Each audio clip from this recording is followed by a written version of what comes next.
The bank manager thought a red cap was enough reason to humiliate and kick out a customer. He mocked, sneered, and basked in his sense of authority. But little did he know who he was dealing with. It was the most costly mistake of his career, and the reckoning was just around the corner. The morning in the small town of Harrisburg, Pennsylvania, was as quiet as it gets. The streets were calm, the air crisp, and the coffee shops buzzing softly with the chatter of regulars.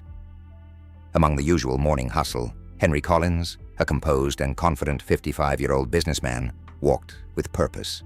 Henry wasn't just another face in the crowd. He was a self-made millionaire, a proud Republican, and most recently, the new owner of the town's largest bank. But today, he wasn't wearing a suit or carrying a portfolio. Instead, he opted for his favorite red, "Make America Great Again" cap, a bold statement, as always. Henry's mission was simple: to blend in as a regular customer and assess the service quality of his newly acquired bank. What he didn't expect was how much attention his iconic red cap would draw before he even spoke a word. As he pushed through the heavy glass doors, the cool air of the bank lobby greeted him. The room was pristine: marble floors, polished counters, and a faint smell of coffee from the staff corner. Henry moved calmly, scanning the layout. His steady stride and confident demeanor made heads turn, but it wasn't his presence that caught attention. It was the cap. Almost immediately, murmurs rippled through the lobby. Customers glanced sideways, their expressions ranging from curiosity to disdain. A couple of staff members behind the counters exchanged knowing smirks, whispering under their breath.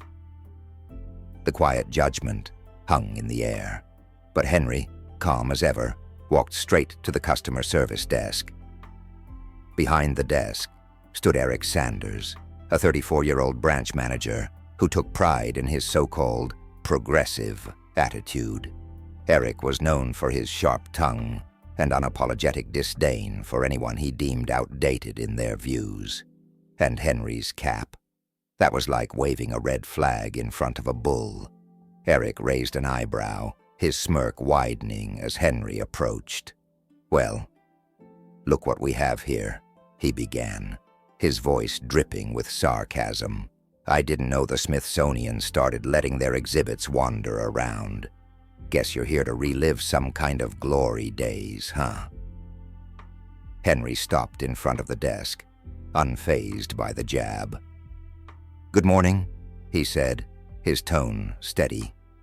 "I'd like to make a withdrawal from my account, please."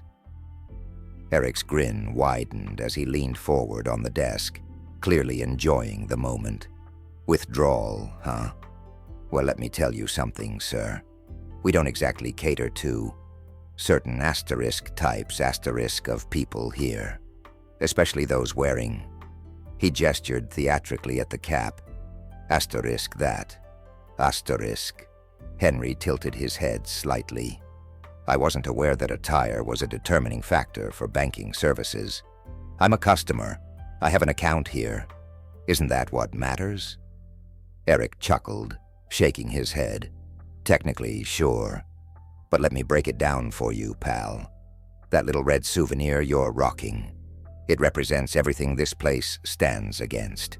So yeah, I'd say we have grounds to deny service. Now why don't you take your outdated politics and hit the road?" A ripple of whispers passed through the room. Customers began pulling out their phones, recording the exchange. Some looked shocked, others entertained. Henry remained composed, his eyes locked on Eric. "I'm not leaving," Henry said firmly. "You have no right to deny me service." Eric snorted, turning to the two security guards lingering nearby. "Hey, fellas, could you please escort this guy out? He's clearly lost and doesn't belong here." The guards hesitated. They looked at each other, then back at Henry, who hadn't moved an inch. The atmosphere in the room shifted from tense to electric as the standoff continued. Henry's voice was low, but commanding, denying service based on personal bias. That's a bold move. You're aware this could have serious consequences, right? Eric waved dismissively. Consequences? Oh, please. The only consequence here is you leaving my lobby. Now move it along, or they'll move you themselves. The tension thickened. The guards shuffled uncomfortably, unsure of how to proceed. Meanwhile, the growing crowd of onlookers continued recording, their murmurs filling the air. Henry stood firm, his expression unreadable, as Eric basked in what he thought was a triumphant moment. The scene was set for a storm. The atmosphere in the bank was teetering on chaos. Customers whispered in disbelief, some speaking up louder now. He just wants his money. This is insane. Are we watching a bad movie or what? The security guards stood awkwardly, unsure whether to follow Eric's orders or stay put. Phones were out everywhere, capturing every heated second of the spectacle. Eric, still full of misplaced confidence, crossed his arms and glared at Henry like he'd just won a debate. "Look, you're embarrassing yourself," Eric sneered. "Do us all a favor and just leave." But Henry didn't budge. Calm as ever, he adjusted his red cap and looked Eric square in the eyes. "You don't know who I am, do you?" Before Eric could retort, the heavy side door of the bank swung open, and in walked Mark Hamilton, the assistant branch director. Mark, known for his no-nonsense demeanor, immediately sensed something was off. He scanned the room.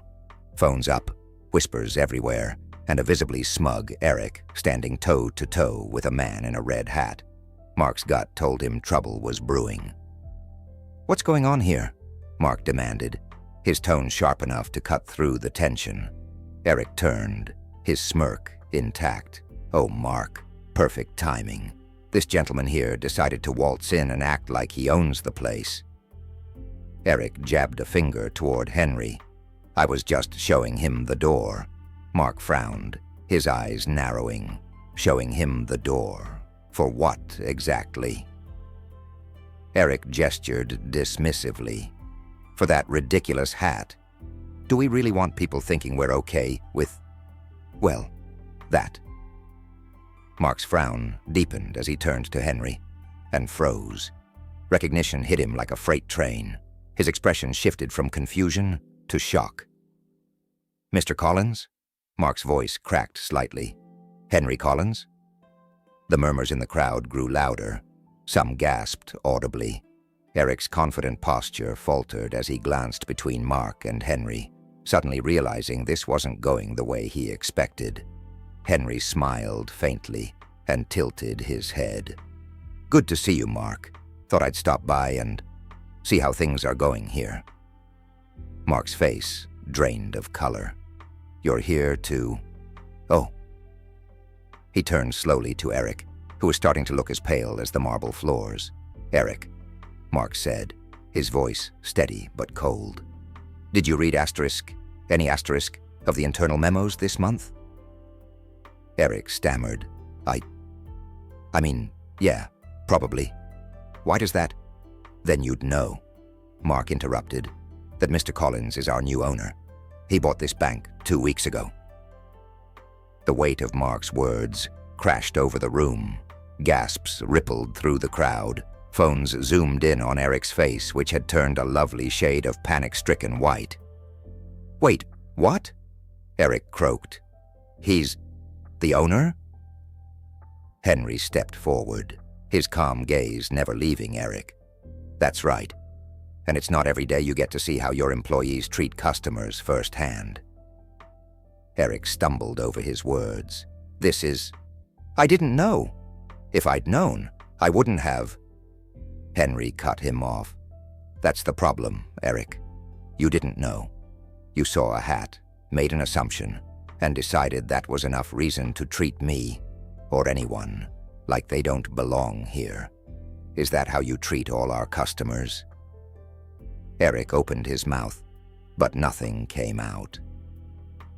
The crowd watched in stunned silence as Henry turned to Mark. "Let's take this discussion somewhere private," Henry said. There's a lot we need to address." Mark nodded quickly. "Right this way, sir." As Henry followed Mark toward the back offices, Eric stood frozen, his career flashing before his eyes. The crowd erupted into murmurs, phones still recording every second of the fallout. It was clear to everyone present, Eric had just made the biggest mistake of his life. An hour after the incident, the atmosphere in the bank was charged with tension. In the sleek conference room, Henry Collins sat at the head of the table, exuding calm authority. Around him were the department heads, Mark Hamilton and Eric Sanders, who now looked like a shadow of the confident manager he'd been earlier. Henry's voice was steady as he began. "Let's address what happened today." He looked directly at Eric. "Your behavior wasn't just unprofessional, it was unacceptable. You didn't just insult a customer, you put this entire bank's reputation on the line." Eric stammered, his voice shaky. "Mr. Collins, if I had known..." Henry cut him off. "That's the point. You didn't know, and you didn't bother to find out. Instead, you made assumptions, acted on personal bias, and treated a customer as if they didn't belong. Tell me, is that how we're supposed to operate?" The room was silent. Mark Hamilton finally broke it, his voice calm but firm. "Eric, this isn't just about one mistake. It's about the values this bank stands for, and you've shown that you don't align with them." Eric's face turned pale. "Please, I can fix this." "It's already been fixed," Henry said. "You're dismissed, effective immediately." Eric slumped in his chair as the security guards entered. With a final defeated glance around the room, he stood and left, the weight of his actions clear in every step. The tension in the room eased slightly as the door closed behind him. Henry leaned forward, addressing the remaining team. "What happened today is a wake-up call.